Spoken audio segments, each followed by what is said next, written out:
कभी आसमान में धधकते सूरज को तो कभी दूधिया रोशनी में नहाए चांद को देख आपके मन में भी आता होगा कि ये ब्रह्मांड कितना विचित्र है। इंसानी समझ से परे एक ऐसी पहेली है जिसे आज तक इंसान सुलझा नहीं पाया, और इसे समझने का जो विज्ञान है उसे कहते हैं एस्ट्रोनॉमी या खगोल विज्ञान। चलिए समझते हैं आज के इस वीडियो में। आज तारों के बनने से लेकर उनमें हो रहे विस्फोट तक को भी हम देख सकते हैं, और ये सब कुछ पॉसिबल हो पाया है एस्ट्रोनॉमी में हमारी कभी भी ना खत्म होने वाली दिलचस्पी के चलते। एस्ट्रोनॉमी ये शब्द दो ग्रीक शब्दों एस्ट्रॉन और नोमोस का मेल है। एस्ट्रॉन यानी स्टार और नोमोस यानी लॉ या कल्चर। तो एस्ट्रोनॉमी का मतलब हुआ लॉ ऑफ द स्टार्स या कल्चर ऑफ द स्टार्स। इसकी शुरुआत होने के सबूत 1000 BCE में मिलते हैं, और ऐसा माना जाता है कि इसकी नींव मेसोपोटामिया सभ्यता में रखी गई थी। एस्ट्रोनॉमी को साइंस की ही एक ब्रांच माना जाता है जिसमें आउटर स्पेस की पढ़ाई की जाती है, जैसे तारे, कॉमेट्स, नेबुला, ब्लैक होल, दूसरे सोलर सिस्टम्स और ब्रह्मांड में मौजूद हर वो आश्चर्य जिसमें हमारी जिज्ञासा बनी रहती है। कहते हैं इंसानी सोच का कोई दायरा नहीं है। अभी आपका मन कहीं और था और अभी आप क्विक सपोर्ट के इस वीडियो के साथ ब्रह्मांड की सैर पर निकल चुके हैं। पर ब्रह्मांड हमारी सोच से भी बहुत बड़ा है। यहाँ पर अरबों खरबों तारे, गैलेक्सीज, हजारों लाखों प्लैनेट्स हैं। हमारी गैलेक्सी मिल्की वे भी उन्हीं में से एक है। अगर आप प्रकाश की गति से भी ट्रैवल करेंगे तो भी आपको ब्रह्मांड के एक से दूसरे छोर तक जाने के लिए 1,00,000 साल लगेंगे। पहले आसमान में तारों का पैटर्न देखकर उनका मूवमेंट ट्रैक किया जाता था। मौसम में होने वाले चेंजेस का अंदेशा लगाया जाता था। प्राचीन काल में मेसोपोटामिया, मिस्र, भारत, चीन, ग्रीस जैसे देश एस्ट्रोनॉमी में काफी आगे थे। 4वीं से 6वीं शताब्दी तक का समय गोल्डन एज ऑफ इंडिया माना जाता है, जब मैथमेटिक्स और एस्ट्रोनॉमी में आर्यभट्ट, वराहमिहिर, ब्रह्मगुप्त जैसे विद्वान हुए, और आगे चलकर भास्कर आचार्य जैसे पंडितों ने एस्ट्रोनॉमी में अपना लोहा मनवाया। पर मॉडर्न एस्ट्रोनॉमी की शुरुआत 16th सेंचुरी से हुई, जब निकोलस कॉपरनिकस ने अपनी किताब डी रेवोल्यूशनाइबस ऑर्बियम कोएलेस्टियम में सूरज को सोलर सिस्टम के सेंटर में रखा और कहा कि धरती सहित सौर मंडल के बाकी ग्रह सूरज का चक्कर लगाते हैं। लेकिन एस्ट्रोनॉमी में सबसे बड़ा ब्रेक थ्रू इंसानों को तब मिला जब 17th सेंचुरी में टेलीस्कोप का आविष्कार हुआ, और इसका श्रेय इटालियन एस्ट्रोनॉमर गैलीलियो गैलीली को जाता है। इन्होंने सोलर सिस्टम को देखने और समझने का नजरिया ही बदल दिया। इन्होंने ही बृहस्पति के 4 बड़े चंद्रमाओं की खोज की, शनि के चारों ओर बने बेल्ट और सनस्पॉट्स ढूंढ निकाले। इन्हें the father of modern science भी कहा जाता है। दुनिया में नई जगहों और देशों की खोज में निकले समुद्री नाविक भी एस्ट्रोनॉमी की मदद से ही आगे बढ़ पाते थे, जिनके हाथों में होते थे स्टेलर मैप्स। 16वीं और 17वीं शताब्दी में स्टेलर मैप्स के एडवांस्ड मॉडल्स को बनाने के लिए ही पेरिस ऑब्जर्वेटरी और द रॉयल ग्रीनविच ऑब्जर्वेटरी की स्थापना भी की गई। लेकिन एस्ट्रोनॉमी में और ज्यादा तेजी तो तब आई जब 20वीं शताब्दी में टेलीस्कोप की टेक्नोलॉजी पावरफुल होने लगी। तब सवाल उठा कि क्या मिल्की वे ही ब्रह्मांड है, या ये ब्रह्मांड में मौजूद ऐसे हजारों लाखों आकाश गंगाओं में से सिर्फ एक है। और 1920 में इसका जवाब ढूंढ निकाला अमेरिकी एस्ट्रोनॉमर एडविन हबल ने, जब उन्होंने पहली बार एंड्रोमेडा नेबुला में अलग अलग तारों को पहचानने में कामयाबी हासिल की, जिसे आज एंड्रोमेडा गैलेक्सी कहते हैं। और धरती से इसकी दूरी भी हमें पता है, और हमारा ये पड़ोसी धरती से 25 लाख प्रकाश वर्ष दूर है। मॉडर्न ह्यूमन सिविलाइजेशन में दोनों विश्व युद्ध त्रासदी ही लेकर आए, पर साइंस को आगे बढ़ाने में इनका बहुत बड़ा रोल रहा। कोल्ड वॉर के दौरान यूएसए और तब के यूएसएसआर में स्पेस एक्सप्लोरेशन का जो कंपटीशन शुरू हुआ था, उसने नासा जैसी स्पेस एजेंसी को जन्म दिया। रशिया ने इंसानों का बनाया हुआ पहला सैटेलाइट स्पुतनिक लॉन्च करके इतिहास रच दिया, तो अमेरिका ने चांद पर इंसान भेज दिए। वहीं 1969 यानी 1969 में हबल स्पेस टेलीस्कोप पर काम शुरू हुआ, और 20 साल बाद 1990 में उसे सक्सेसफुली लॉन्च करके नासा ने तहलका मचा दिया।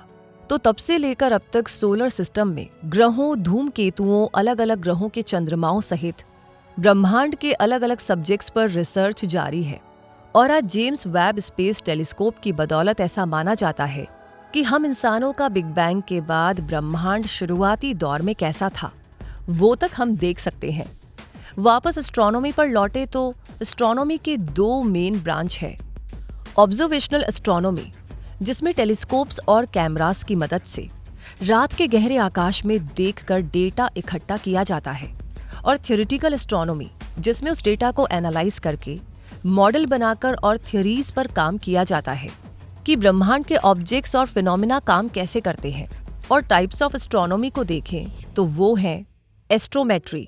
ये एस्ट्रोनॉमी का एक एंशिएंट ब्रांच है जो सूरज के मोशन का एक्यूरेट कैलकुलेशन करता है। इसमें सोलर और लूनर इक्लिप्सेस के साथ साथ मीटियर शार्स की प्रिडिक्शंस भी की जाती है। इसमें एक्सोप्लैनेटोलॉजी भी शामिल है जो सोलर सिस्टम के बाहर मौजूद ग्रहों की खोज भी करता है। अगला है प्लैनेटरी एस्ट्रोनॉमी, जो कि इस बात का पता लगाता है कि सोलर सिस्टम बना कैसे, और यही इसका मेन फोकस्ड एरिया है। सोलर सिस्टम के formation, evolution, death of planets, moons, सौर मंडल के दूसरे कई ऑब्जेक्ट्स और प्लैनेटरी जियोलॉजी भी इसके रिसर्च सब्जेक्ट्स हैं। और अब आगे बढ़ते हैं एस्ट्रोफिजिक्स के साथ, जो एस्ट्रोनॉमिकल ऑब्जर्वेशंस में फिजिक्स के लॉज और थ्योरीज को अप्लाई करता है। इसका टारगेट है ये पता लगाना कि यूनिवर्स कैसे बना है और इसके पीछे का मैकेनिज्म क्या है और ये कैसे इवॉल्व हुआ है। तो अगर आपने द मार्शियन मूवी देखी है तो उसमें एस्ट्रोफिजिक्स और एस्ट्रोनॉमी की दूसरी कई फील्ड्स का जिक्र भी है। और अब अगला है एस्ट्रोकेमिस्ट्री, जिसके प्रोफेशनल्स को एस्ट्रोकेमिस्ट कहा जाता है, जो स्पेस एटम्स, मॉलिक्यूल्स और आयंस के कंपोजिशन पर काम करते हैं। और अगला है एस्ट्रोबायोलॉजी, जो एस्ट्रोनॉमी का एक इमर्जिंग फील्ड है। इस फील्ड में काम करने वाले धरती के बाहर जीवन है या नहीं, इसी पर रिसर्च करते हैं। तो शायद अब आगे जो मैं नाम बताने जा रही हूँ, हो सकता है आप इसे पहली बार सुन रहे हो। स्टेलर एस्ट्रोनॉमी, जो सूरज और दूसरे तारों के लाइफ साइकिल और स्ट्रक्चर पर फोकस्ड है। आगे गैलेक्टिक एस्ट्रोनॉमी का जिक्र करें तो इससे जुड़े एस्ट्रोनॉमर्स मिल्की वे पर रिसर्च करते हैं। वहीं एक्स्ट्रा गैलेक्टिक एस्ट्रोनॉमर्स मिल्की वे से बाहर की गैलेक्सीज पर नजर रखते हैं और ये भी देखते हैं कि ग्रुप्स ऑफ स्टार्स कैसे बनते हैं, बदलते हैं और उनका अंत कैसे होता है। और अब आखिरी जो कि मेन टाइप ऑफ एस्ट्रोनॉमी है वो है कॉस्मोलॉजी, जो एस्ट्रोनॉमी से काफी मिलता जुलता है। इसका की कॉन्सेप्ट है बिग बैंग थ्योरी, जो कि दुनिया का सबसे वाइडली एक्सेप्टेड एक्सप्लेनेशन है कि ब्रह्मांड बना कैसे है। बिग बैंग थ्योरी के अलावा भी इसमें string theory, dark matter, dark energy और मल्टीपल यूनिवर्स या मल्टीवर्स के कॉन्सेप्ट पर यकीन किया जाता है। हाँ, लेकिन एक बार रुकिए, टाइप्स ऑफ एस्ट्रोनॉमी अभी खत्म नहीं हुई है। एस्ट्रोनॉमी के हर फील्ड में डिफरेंट इलेक्ट्रोमैग्नेटिक वेवलेंथ्स की स्टडी की जाती है, जिसमें radio, microwave, infrared, visible ultraviolet, X-ray and gamma rays शामिल हैं। वेवलेंथ से ही पता चलता है कि जो भी देखा जा रहा है वहाँ क्या है और वो कैसा दिखता है। तो वहीं ऑप्टिकल एस्ट्रोनॉमी हो गई, स्टडी ऑफ सेलेस्टियल ऑब्जेक्ट्स, जिसमें टेलीस्कोप से विजिबल लाइट्स को ऑब्जर्व किया जाता है। जैसे धरती के बाहर दूर आसमान में मौजूद इंफ्रारेड लाइट को डिटेक्ट करके स्पेस बेस्ड ऑब्जर्वेटरीज पाने के लिए हबल स्पेस टेलीस्कोप और जेम्स वेब स्पेस टेलीस्कोप से चीजों को देखा जाता है। वहीं रेडियो एस्ट्रोनॉमी में ब्रह्मांड से मिल रही रेडियो फ्रिक्वेंसीज की स्टडी की जाती है और रेडियो टेलीस्कोप्स ऐसी रेडियो फ्रिक्वेंसीज को डिटेक्ट और एम्पलीफाई करते हैं। जैसे giant metre wave radio telescope यानी GMRT, जो पुणे के National Centre for Radio Astrophysics में लगा हुआ है। दुनिया भर में ऐसे 100 से ज्यादा रेडियो टेलीस्कोप्स लगे हुए हैं। तो अब तक आपने एक बात तो नोटिस की ही होगी कि वीडियो में एस्ट्रो ये शब्द इतनी बार आ चुका है कि थोड़ी बहुत कंफ्यूजन होनी लाजमी है। और मेजर कंफ्यूजन तो तब होता है जब लोग एस्ट्रोनॉमी और एस्ट्रोलॉजी को एक समझ लेते हैं। तो चलिए लगे हाथ हम इस कंफ्यूजन को भी दूर कर देते हैं। ये कंफ्यूजन इसलिए पैदा हुआ क्योंकि एस्ट्रोनॉमी और एस्ट्रोलॉजी का रूट सेम है। जी हाँ, एंशिएंट सिविलाइजेशंस और पुराने कबीलाई लोग यकीन करते थे कि इंसानी जिंदगी पर ब्रह्मांड का बहुत बड़ा असर है और तभी ग्रहों की चाल को समझकर फ्यूचर प्रेडिक्शंस किए जाने लगे और ये सोच सदियों तक चलती रही। लेकिन रेनेसां काल में एस्ट्रोलॉजर्स को राजा महाराजा उनका भविष्य बताने के काम में लेने लगे। वहीं जब साइंटिफिक मेथड्स ग्रो करने लगे तो एस्ट्रोनॉमी और एस्ट्रोलॉजी को अलग करने में आसानी हो गई और इस तरह astronomy data based no nonsense observations of universe बनकर के उभरा। आज जेम्स वेब टेलीस्कोप जैसी कटिंग एज टेक्नोलॉजी ने एस्ट्रोलॉजी के मुकाबले काफी तरक्की की है। हालांकि ना हम और ना ही दुनिया एस्ट्रोलॉजी को नकारती है। ये किसी भी व्यक्ति की अपनी सोच समझ और नजरिए पर डिपेंड करता है कि वो एस्ट्रोलॉजी को अपनी जिंदगी में शामिल करेगा या नहीं। इसलिए मॉडर्न एस्ट्रोनॉमर्स कहते हैं कि जब एस्ट्रोलॉजी की शुरुआत हुई थी तो मॉडर्न साइंस नहीं था और वेस्टर्न एस्ट्रोलॉजी बेस्ड थी सूरज की एक्चुअल पोजीशंस पर। लेकिन तब तक की गई कैलकुलेशंस में सूरज की सटीक स्थिति का पता लगाना बहुत ही मुश्किल था। तो हो सकता है कि किसी एस्ट्रोलॉजर ने किसी प्राचीन राजा के बेटे को कहा हो, आपका बेटा सिंह राशि में पैदा हुआ है, पर हो सकता है वो मेष राशि का हो। लेकिन साइंस की तरक्की ने आज एस्ट्रोलॉजी को भी एडवांस बना दिया है। तो अब यहाँ पर आपसे एक छोटा सा सवाल, पढ़ाई पूरी होने के बाद हम क्या करते हैं? राइट, जॉब ढूंढते हैं। तो अब जब एस्ट्रोनॉमी की कई फील्ड्स को हमने समझ लिया है तो चलिए जॉब भी ढूंढी जाए। अगर आप एस्ट्रोनॉमी पढ़ रहे हैं, इस फील्ड में जॉब ढूंढ रहे हैं या इस फील्ड में फ्यूचर बनाना चाहते हैं तो इंटरनेशनल एस्ट्रोनॉमिकल यूनियन और द रॉयल एस्ट्रोनॉमिकल सोसाइटी की वेबसाइट पर आप जा सकते हैं। नासा, यूरोपियन स्पेस एजेंसी और इसरो की वेबसाइट्स के करियर सेक्शंस में आपको जॉब लीड मिल सकते हैं। वहीं अमेरिकन एस्ट्रोनॉमिकल सोसाइटी भी ऑल ओवर द वर्ल्ड हर तरह के एस्ट्रोनॉमिकल जॉब्स निकालती है, तो चेक करते रहिएगा। अब जॉब में सबसे ज़रूरी बात हम ये देखते हैं कि पैसा कितना मिलेगा। तो एस्ट्रोनॉमी पढ़ाने वाले टीचर्स की एवरेज सैलरी होती है 33 से 35 हज़ार डॉलर पर ईयर। एस्ट्रोनॉमर्स की एवरेज सैलरी होती है सालाना 51 से 55 हज़ार डॉलर।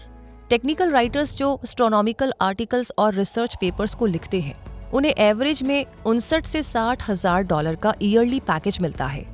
आजकल क्लाइमेट चेंज एक ग्लोबल इशू बनकर उभरा है, इसलिए क्लाइमेटोलॉजिस्ट जैसे प्रोफेशनल्स की डिमांड भी काफी ज्यादा बढ़ी है, जिन्हें सालाना 70 हज़ार डॉलर पर जॉब ऑफर मिलता है। अब अगला रोल है एस्ट्रोफिजिसिस्ट का, जिसका जिक्र वीडियो में आ चुका है और इन्हें 95,000 से 1 लाख डॉलर तक एनुअल सैलरी ऑफर की जाती है। एस्ट्रोनॉमी रिसर्च साइंटिस्ट का रोल अगर आपको मिलता है तो आपकी एवरेज सैलरी 1,20,000 से 25,000 डॉलर तक हो सकती है। पर ये सभी ऑफर्स कंपनी एक्सपीरियंस, आप किस देश में अप्लाई कर रहे हैं, उन सभी पर डिपेंड करके कम या ज्यादा हो सकते हैं। तो अगर आप इस टॉपिक पर भी सेपरेट वीडियो देखना चाहते हैं तो कमेंट सेक्शन में जरूर बताइएगा, जहां पर हम अलग अलग एस्ट्रोनॉमिकल रोल्स, उसकी पढ़ाई, डिग्री, क्वालिफिकेशन और जॉब को लेकर के डिटेल्ड डिस्कशन करें। फिलहाल वीडियो को समाप्त करते हैं। थैंक यू आपके दिए हुए टाइम के लिए और कॉन्ग्रेचुलेशंस कि आप हमेशा क्विक सपोर्ट के बनाए क्वालिटी वीडियोस में अपना टाइम इन्वेस्ट करते हैं। हमने अपना काम कर दिया है, अब आपकी बारी है। वीडियो को लाइक, शेयर और साथ ही साथ चैनल को सब्सक्राइब कर दीजिए। बेल आइकन को प्रेस कर दीजिए ताकि ऐसे नोटिफिकेशंस आपको हमेशा मिलते रहे। तब तक के लिए मैं रूबी पारिक आपसे कहूंगी, हमेशा अपने आप को अपडेट रखें, ग्रो करते रहें क्विक सपोर्ट के साथ। धन्यवाद।